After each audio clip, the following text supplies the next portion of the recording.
Hi friends, ఆటోకేడ్లో మనం లైన్ని డిగ్రీస్లో, మినిట్స్లో, సెకండ్స్లో ఎలా డ్రా చేయాలి అనే దాని గురించి ఈ వీడియోలో తెలుసుకుందాం. సో దీనికోసం మనం ఫస్ట్ తీసుకోవాల్సిన కమాండ్ యుఎన్ టైప్ చేసి ఎంటర్ చేయండి. ఎంటర్ చేసినట్లయితే యూనిట్స్కి సంబంధించిన డైలాగ్ బాక్స్ అనేది ఓపెన్ అయింది.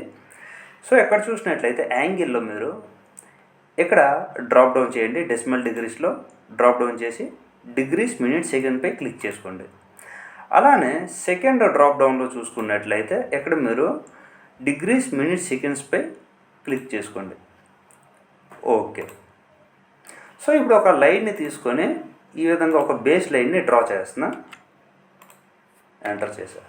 సో ఇప్పుడు అగైన్ లైన్ కమాండ్పై తీసుకుని ఇప్పుడు ఇంకో లైన్ని యాంగిల్లో డ్రా చేస్తున్నా అండి. సో ఇప్పుడు ఈ యొక్క లైన్ లెంత్ అనేది ఒక 30 యూనిట్స్ ఇస్తున్నా. కీబోర్డ్లో ట్యాబ్ని ప్రెస్ చేస్తున్నా. సో ఇప్పుడు మనం ఇక్కడ యాంగిల్ అనేది ఇవ్వచ్చు. చూడండి, 30 డిగ్రీకి 30 డి, 25 మినిట్స్కి 25 సింగిల్ కోట్, 45 సెకండ్కి 45 డబుల్ కోట్ టైప్ చేసి ఎంటర్ చేశాను. అగైన్ ఎంటర్ చేశాను. సో ఎంటర్ చేసిన తర్వాత నాకు ఇప్పుడు లైన్ అనేది క్రియేట్ అయిపోయింది. సో ఈ లైన్కి మనం ఇప్పుడు మెజర్ చేద్దాం. చూడండి, ఇక్కడ అలైన్డ్ అనే దానిపై క్లిక్ చేసుకుని ఈ యొక్క లైన్ని మెజర్ చేస్తున్నా. సో ఈ లైన్ యొక్క లెంత్ ఎంత అండి? 30 యూనిట్స్. అలానే దీని యొక్క యాంగిల్ అనేది ఇప్పుడు చూద్దాం. సో దీనికి ఇప్పుడు యాంగులర్ అనే దానిపై క్లిక్ చేసుకుని select first object, select second object and కావాల్సిన ప్లేస్లో ఈ విధంగా క్లిక్ చేసుకున్నాం. సో చూడండి, మనం 30 డిగ్రీ 25 మినిట్స్ 45 సెకండ్స్ అనేది ఇచ్చాము, కానీ ఇక్కడ మనకు చూపిస్తుంది 30 డిగ్రీ అని. సో ఎందుకు ఎలా అనేసి అంటే మనం డిమ్ స్టైల్లో ఇది చేంజ్ చేసుకోవాలి.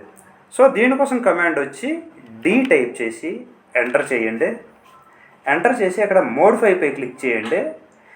ఇక్కడ చూసినట్లయితే ప్రైమరీ యూనిట్స్ దీనిపై క్లిక్ చేసుకుని ఇక్కడ యూనిట్స్ ఫార్మాట్లో చూసుకున్నట్లయితే డ్రాప్ డౌన్ చేయండి. డెసిమల్ డిగ్రీస్ దగ్గర డ్రాప్ డౌన్ చేసి డిగ్రీస్ మినిట్స్ సెకండ్స్పై క్లిక్ చేయండి. అలాంటి సెకండ్ డ్రాప్ డౌన్ పైన క్లిక్ చేసి ఇక్కడ చూసినట్లయితే డిగ్రీస్ మినిట్స్ సెకండ్స్లో ఈ విధంగా క్లిక్ చేయండి. ఇప్పుడు ఓకే చేయండి, క్లోజ్ చేయండి. సో ఇప్పుడు చూడండి, సో మనం ఏ విధంగా అయితే లైన్ని డ్రా చేసామో యాంగిల్లో, అదే యాంగిల్ అనేది ఇక్కడ మనకి విజువల్ అవుతుంది. సో చూసారు కదా, ఈ వీడియో కనుక మీకు నచ్చినట్లయితే ఓ చిన్న లైక్ వేసుకోండి. అలానే మీకున్న డౌట్స్ అండ్ ఒపీనియన్స్ కింద కామెంట్ బాక్స్లో కామెంట్ పెట్టండి. Thank you.